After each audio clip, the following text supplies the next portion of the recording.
Hello everyone, welcome to your daily reading for Halloween, October 31st. And I did get my internet back, so I'm happy about that.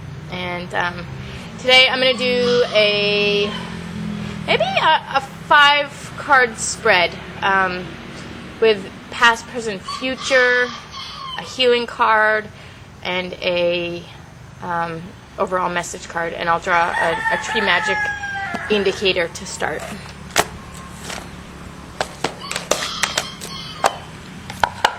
And sorry, I realized the last video I had Nung who was being bad, so I actually stuck him in with his girlfriends to see if I could pair them up, but they weren't very happy, and so anyway, they were making a lot of noise in the last video, and I apologize for that.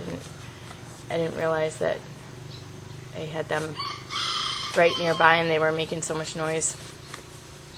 I kind of get used to them, you know. So, okay, I'm going to draw one of these. We have prosperity, the laburum tree, and it says, be vigilant and receptive. A golden treasure may have more potential than meets the eye.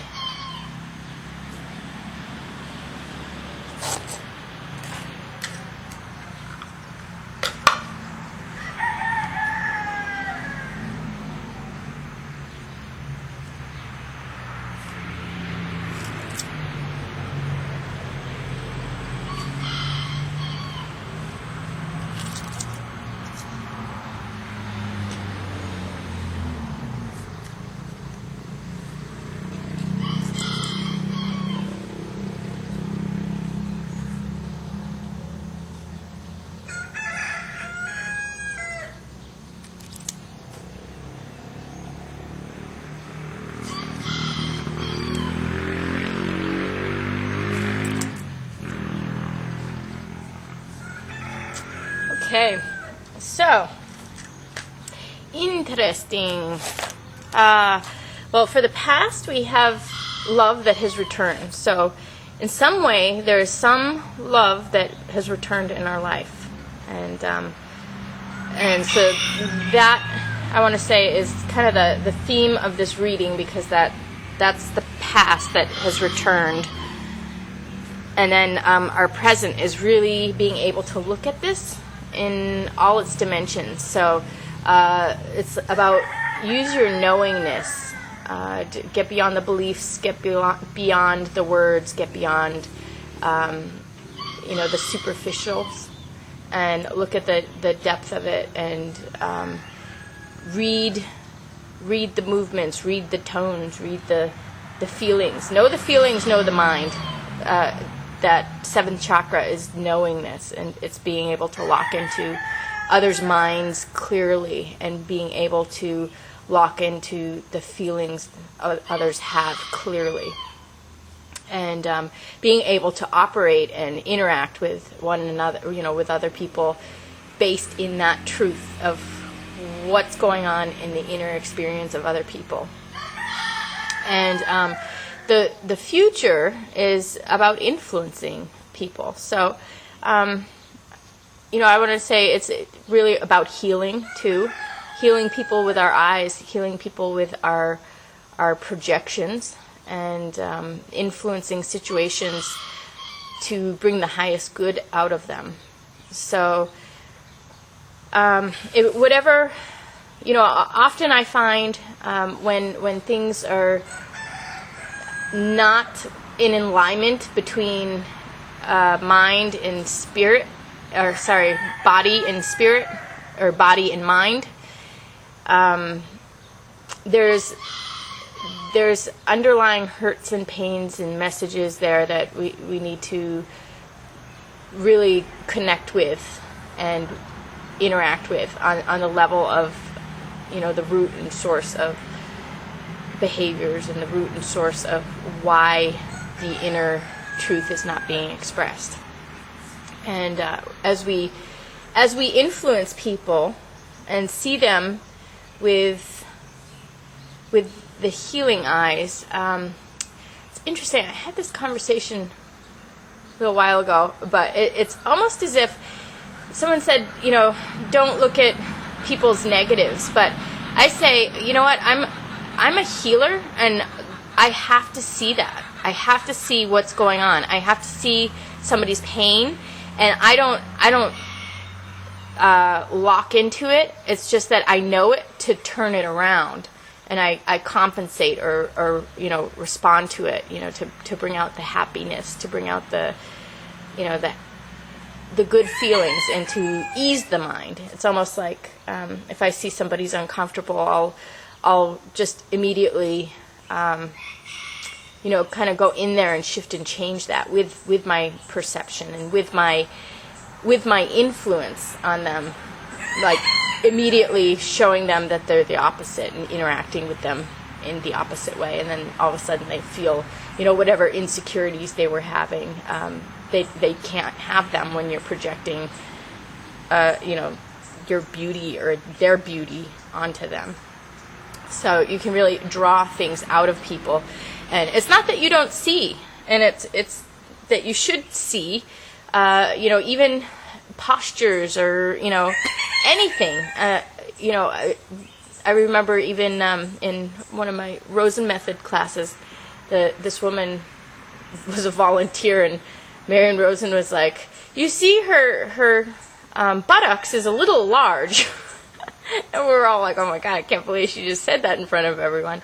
And she did this manipulation on her, and actually her pants didn't even fit her in the end. And it was that she was able to see it and work with it and understand that was some type of issue or problem or something there that needed an adjustment, something there that needed a shift and a change. And then she brought that shift and change to that. And she didn't judge. It's not about judging. In fact, like it's about really tapping into that heart and tapping into that inner experience of the other person to help them to shift and change. And not that we dwell on their pain, but it's like we quickly can relate to them with sensitivity and bring them out of a state of being.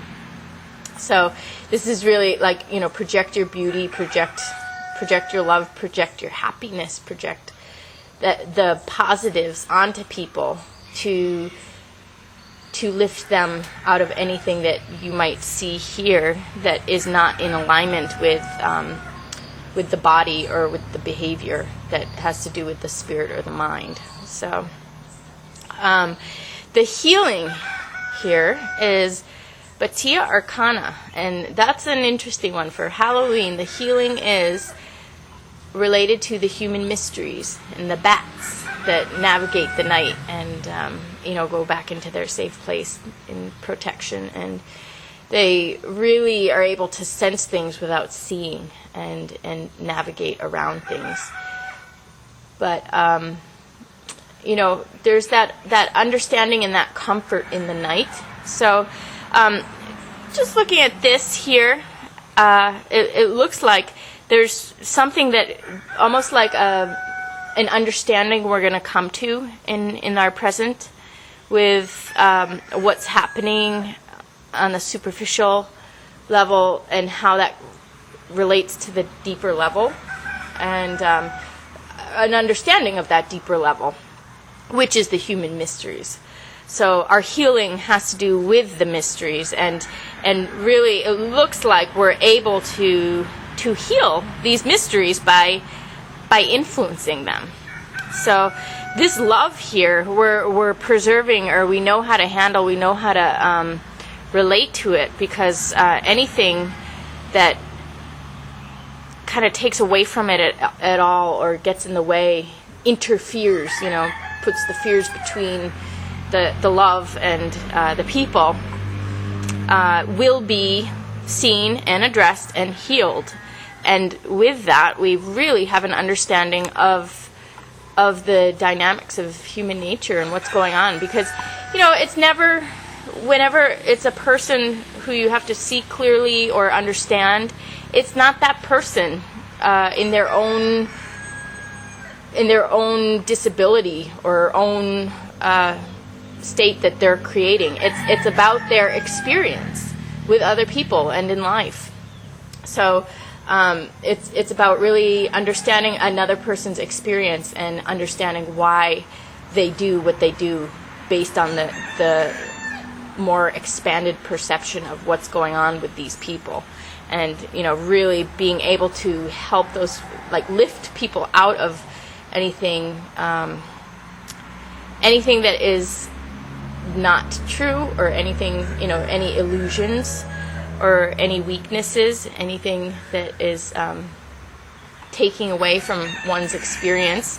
We're able to project onto that and lift them out of it, and then we have this deeper understanding or clearer understanding of what's going on with people and what's what the real story is behind the scenes, behind the closed doors, and behind the veil, right? We're Halloween. So then our final message card is Mandarina, which has to do with communication in the physical world, about really setting things straight and having the honest communication, the clarity, bringing clarity and certainty and validity to truth, and really sharing from one's heart, speaking from one's heart, and expressing one's inner state of being. So it's interesting because Mandarina is also kind of the cure for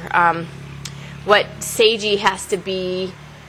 Seiji has to be on top of being able to see what is not being said, whereas Mandarina is actually saying what is not being said. So this is saying things that surface are going to be talked about. They're going to be expressed. There's going to be a clarity and a everybody putting everything on the table, and an understanding, and a new. And maybe we already saw it, but a new certainty with reality, and a new reassurance of the truth of people's experiences and our connections to other people and the relationships that exist between people. So, again, we have number 36, the laburum tree, prosperity. And it says, be vigilant and receptive. A golden treasure may have more potential than meets the eye. And yeah, looking at this, it really looks like something hidden is going to surface, and we also play a part in that, and we have this healing that that we're able to share in truth, in physical reality with each other, in a state of truth. So really penetrating these mysteries and bringing forth the truth of everything, and aligning that mind with the body, and the spirit with the behavior, and this past love really being able to be present, and us being there to experience it and bring it out of people through our influence. So it does look like a prosperous day. So anyway, I hope everyone got what they needed out of this, and I will see you again tomorrow. Thanks a lot.